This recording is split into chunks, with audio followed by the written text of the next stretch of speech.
नमस्कार।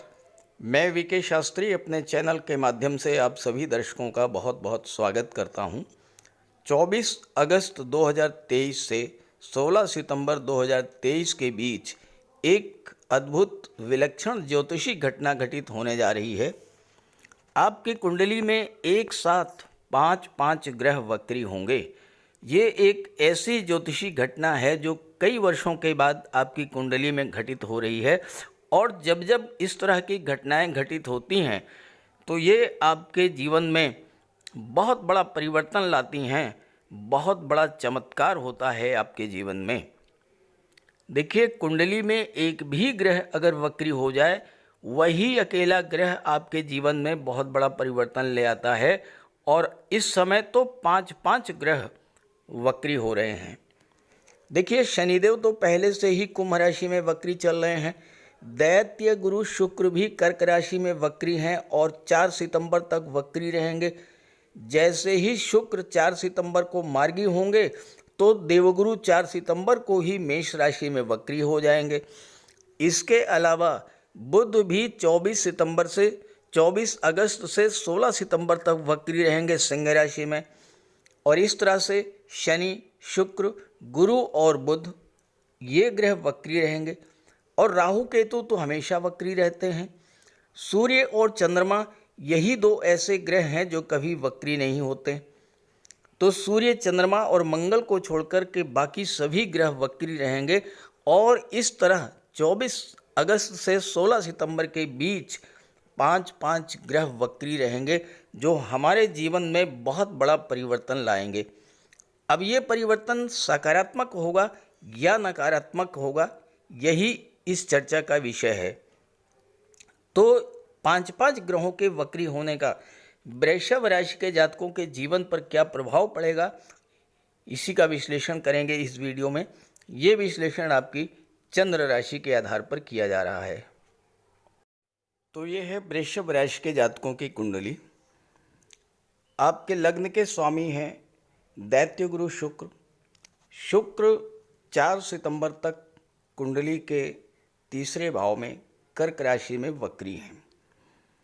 वक्री होने पर शुक्र एक भाव पीछे का भी फल देंगे, यानी धन के भाव का भी फल प्रदान करेंगे। बुध 24 अगस्त से 16 सितंबर तक वक्री रहेंगे चतुर्थ भाव सुख के भाव में। और एक भाव पीछे का यानी कि तीसरे भाव का भी फल देंगे। अब बुध यहाँ पर दूसरे भाव और पांचवें भाव के स्वामी होकर के चौथे भाव में गोचर कर रहे हैं। शुक्र छठे भाव के स्वामी हैं और आपके लग्न के स्वामी हैं। देवगुरु बृहस्पति लाभ के भाव के स्वामी होकर के 12वें भाव में गोचर कर रहे हैं और एक भाव पीछे का भी फल देंगे, तो लाभ के भाव का भी फल देंगे। और 8वें भाव के स्वामी हैं तो 8वें भाव का भी फल देंगे। जहाँ तक शनि की बात है, शनि 10वें भाव में वक्री हैं, 9वें भाव का भी फल देंगे, एक भाव पीछे का। तो इस तरह से आप देखिए ग्रहों का कितना अद्भुत संयोजन बन रहा है कि आपके लग्न का संबंध धन भाव से, पराक्रम भाव से, सुख भाव से, पंचम भाव से और छठे भाव से बन रहा है। और वहीं दूसरी तरफ आपके लग्न का संबंध विदेश, लाभ, कर्म भाव, भाग्य भाव से बन रहा है। सबसे महत्वपूर्ण बात है इस गोचर की कि शुक्र, बुध और गुरु, शनि चारों ही वक्री हैं। और वक्री अवस्था में चारों ही ग्रह को चेष्टा बल प्राप्त होगा। और चेष्टा बल प्राप्त होने के कारण 3 गुना अधिक फल प्रदान करने में सक्षम होंगे। और शनि, शुक्र और बुध जो कि एक दूसरे के परम मित्र हैं, 2 ग्रह त्रिकोण के भाव में गोचर कर रहे हैं। शुक्र तीसरे भाव में है, धन के भाव को प्रभावित कर रहे हैं। तो ये ग्रह स्थितियाँ बहुत ही अनुकूल हैं आपके लिए। अब आप एक एक बिंदु को ध्यान से समझिए कि क्या इसका किस तरह का प्रभाव मिलने जा रहा है आपको। लग्न के स्वामी शुक्र हैं, जो कि पराक्रम भाव में गोचर करते हुए धन के भाव का भी फल देंगे। तो तीसरे भाव और दूसरे भाव का संबंध बन गया। शुक्र क्या है? शुक्र हैं प्रेम, शुक्र हैं आकर्षण, और आपके लग्न के स्वामी हैं। तो पहला कार्य तो ये करेंगे कि आपके व्यक्तित्व में बहुत बड़ा परिवर्तन लाएंगे। वाणी आपकी अत्यंत मधुर होगी, व्यवहार अत्यंत मिलनसार होगा, और चूंकि धन के भाव का संबंध शुक्र से बन रहा है, आपका लगाव धन से, परिवार से बहुत ज़्यादा बढ़ेगा। इस समय आप हर तरह से धन प्राप्ति का पूरा प्रयास करेंगे, और शुक्र के प्रभाव से आपको धन की प्राप्ति भी होगी। और इस कार्य में इस समय भाग्य भी आपका साथ देगा, क्योंकि शुक्र की दृष्टि भाग्य भाव पर पड़ रही है, अपने मित्र शनि की राशि पर। और शुक्र जैसे शुभ ग्रह की दृष्टि जब भाग्य भाव पर पड़ेगी तो भाग्य पूरी तरह से आपका साथ देगा। इस गोचर काल में आपको धन के प्रति विशेष लगाव बढ़ेगा, और धन आपको प्राप्त होगा शुक्र की चीज़ों से, देवगुरु की चीज़ों से। देवगुरु लाभ के स्वामी होकर के 12वें भाव में गोचर कर रहे हैं, तो 12वें भाव की चीज़ों से आपको लाभ की प्राप्ति होगी। 12वां भाव क्या है? 12वां भाव विदेश का है। आपको विदेशों से इस समय धन की प्राप्ति होगी, विदेशी व्यापार से धन मिलेगा। आप इस समय विदेश में सेटल भी हो सकते हैं, क्योंकि बुध वक्री होकर के चौथे भाव में है, जो कि भूमि भवन वाहन का होता है। तो आप विदेश में भूमि भवन वाहन भी क्रय कर सकते हैं। चौथा भाव खर्चों का, 12वां भाव खर्चों का होता है, 12वां भाव निवेश का होता है। खर्चे का मतलब निवेश।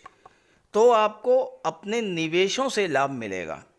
आपने अब तक जो भी निवेश किया है, अब निवेश केवल धन का ही नहीं होता, आपके परिश्रम का है, आपकी बुद्धि का है, आपकी समय का निवेश जो आपने किया है, उनका लाभ आपको अब मिलने जा रहा है, क्योंकि गुरु लाभ के भाव के स्वामी भी हैं और लाभ के भाव का फल भी आपको प्रदान करेंगे।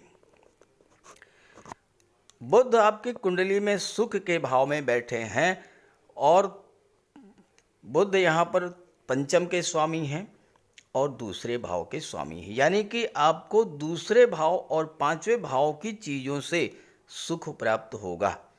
दृष्टि पड़ेगी दशम पर, तो कार्य क्षेत्र से आपको सुख प्राप्त होगा। अब बुध तो व्यापार के कारक होते हैं, शिक्षा के कारक होते हैं। तो जो लोग उन व्यापार से जुड़े हैं, शिक्षा से जुड़े हैं, जो लोग बैंकिंग सर्विसेज से जुड़े हैं, वो लोग अपनी बुद्धि, अपने स्किल का प्रयोग करके इस समय ज़्यादा से ज़्यादा धन अर्जित करेंगे। अपने टैलेंट से, अपने एफर्ट से आप प्रचुर मात्रा में धन की प्राप्ति करेंगे। दूसरे भाव की चीज़ों से आपको सुख मिलेगा, यानी धन से आपको सुख मिलेगा, परिवार से आपको सुख मिलेगा, पंचम भाव की चीज़ों से आपको सुख मिलेगा। अब पंचम भाव होता है शिक्षा का। शिक्षा, संतान, love relations, creativity, share market, lottery, इन सब चीज़ों से आपको धन की प्राप्ति होगी और उससे आपको सुख की प्राप्ति होगी। शुक्र यहाँ पर छठे भाव के स्वामी हैं। बुध और शुक्र का संबंध बन रहा है। शुक्र तीसरे में है, बुध वक्री हैं, तीसरे भाव का भी फल देंगे। तो शुक्र और बुध का संबंध बन गया। बुद्धि का छठे भाव से संबंध बन गया और गुरु की दृष्टि भी छठे भाव पर। अब बुद्धि का छठे भाव से संबंध बनने का, शिक्षा से छठे भाव का संबंध बनने का सीधा सा अर्थ ये हुआ कि आपको कोई रोजगार, कोई नौकरी आपको मिलेगी, क्योंकि छठा भाव जो होता है नौकरी का होता है। छठे भाव की चीज़ों से भी आपको लाभ मिलेगा, यानी छठा भाव कर्ज का होता है, धन मिलेगा इतना कि कर्ज तो समाप्त होगा। अगर कर्ज लेना चाहते हैं मकान बनवाने के लिए, उच्च शिक्षा के लिए, धार्मिक या मांगलिक आयोजन के लिए, बच्चों की शादी ब्याह के लिए, प्रॉपर्टी खरीदने के लिए, किसी भी कार्य के लिए आप बैंक से लोन लेना चाहेंगे, लोन मिल जाएगा। तो छठे भाव की चीज़ों से सुख मिला, आपको धन मिला। छठा भाव नौकरी का होता है, छठा भाव सर्विस सेक्टर का होता है, तो नौकरी से, सर्विस सेक्टर से आपको धन की प्राप्ति होगी और शिक्षा से धन की प्राप्ति होगी, यानी कि छात्रों को नौकरी मिलेगी। या आप नौकरी में ऑलरेडी हैं तो आप अपने बुद्धि बल से वहाँ पर पद प्रतिष्ठा प्रमोशन का लाभ लेंगे और उससे आपको धन की प्राप्ति होगी। इस तरह से बुध, शुक्र, गुरु बहुत ही अच्छा फल आपको देने जा रहे हैं। शनि कुंडली के दशम भाव में बैठे हैं, 12वें भाव पर दृष्टि डाल रहे हैं। आप अपने कार्य व्यापार का विस्तार 12वें भाव यानी विदेश तक करेंगे। शनि की दृष्टि चौथे भाव पर पड़ेगी। चौथा भाव भूमि भवन प्रॉपर्टी का है, शनि निर्माण के कारक होते हैं, तो इस गोचर काल में आप किसी तरह का कोई निर्माण भी कर सकते हैं। मकान वगैरह बनवाना चाहते हैं, मकान बनवा सकते हैं, वाहन क्रय कर सकते हैं। गुरु की दृष्टि पंचम चतुर्थ पर पड़ेगी तो आपको माता और मातृभूमि से लगाव मिलेगा, भौतिक सुखों की प्राप्ति होगी। और गुरु अष्टम के स्वामी भी हैं और अष्टम पर भी दृष्टि डाल रहे हैं। जैसा मैंने बताया कि 24 अगस्त से 16 सितंबर के बीच का जो समय है वह आपके लिए विशेष महत्व का होगा। धन की दृष्टि से, भाग्य की दृष्टि से, धर्म और अध्यात्म की दृष्टि से गुरु 12वें भाव में बैठे हैं। 12वां भाव धर्म अध्यात्म का होता है। धर्म अध्यात्म की ओर आपको मोड़ देंगे। 8वें पर दृष्टि डाल रहे हैं। गुरु की दृष्टि 8वें पर जब पड़ती है या गुरु 8वें भाव के स्वामी होते हैं तो आप पर ईश्वरी कृपा की बरसात होती है, तो आपकी रुचि धर्म अध्यात्म में बढ़ेगी, ईश्वर की विशेष कृपा होगी आप पर। 8वां भाव गुप्त विद्याओं, गुप्त धन और गुप्त रहस्यों का होता है, इस पर गुरु की दृष्टि पड़ रही है। गुप्त धन की प्राप्ति हो सकती है। कोई ऐसा पैसा जो कि डूब गया, आप भूल चुके हैं उस पैसे को, वैसा पैसा मिलेगा। लॉटरी से, शेयर से पैसा मिलेगा। ससुराल पक्ष से आपको धन की प्राप्ति होगी। और इसके अलावा आपकी रुचि ज्योतिष, तंत्र, मंत्र में बढ़ेगी। रिसर्च के क्षेत्र में आप बहुत अच्छी सफलता अर्जित करेंगे। इसके अलावा अब बात कर लें कुछ सावधानियां। देखिए, मंगल जो हैं उनकी चर्चा मैंने नहीं की। राहु केतु की चर्चा तो इसलिए नहीं किया कि राहु केतु इस समय बलहीन हैं, इसलिए उनका कोई विशेष प्रभाव नहीं पड़ेगा। लेकिन मंगल तो इस समय बलवान हैं। तो मंगल सप्तम के स्वामी हैं और 12वें के स्वामी हैं। सप्तम व्यापार का होता है, तो मंगल के प्रभाव से आपका व्यापार विदेशों तक फैल सकता है। मेडिकल और सर्जरी के क्षेत्र में आप विदेश जा सकते हैं। लेकिन मंगल सप्तम में बैठे हैं। मंगल क्रोध के कारक होते हैं, उग्रता के कारक होते हैं, तो दाम्पत्य जीवन में तनाव की स्थिति पैदा कर सकते हैं अगर आपने वाणी पर नियंत्रण नहीं रखा।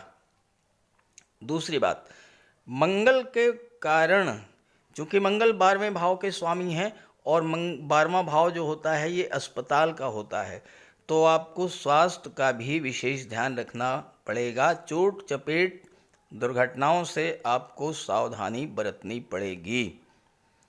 और इसके अलावा जहाँ तक विवाह की बात है, लव रिलेशंस के लिए तो समय अच्छा है। नए संबंध बन सकते हैं, पुराने संबंधों में नई ऊष्मा आएगी। लेकिन विवाह के लिए 24 अगस्त से 16 सितंबर का समय बहुत ज़्यादा अच्छा नहीं है, क्योंकि एक तो सप्तम के स्वामी मंगल हैं और दूसरे शनि की अष्टम दशम दृष्टि 7वें भाव पर पड़ रही है।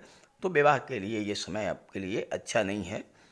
फिर भी कुल मिलाकर के ये गोचर आपके लिए बहुत अच्छा है। इस गोचर का लाभ उठाइए और जो भी ग्रह कमज़ोर हो उसका उपाय करते रहिएगा। ग्रहों के उपायों पर मैंने पिछले वीडियोज़ में बहुत सी सामग्री दे रखी है, आपको जानकारी होगी तो उपाय करते रहिएगा और गोचर का लाभ उठाइए। नमस्कार।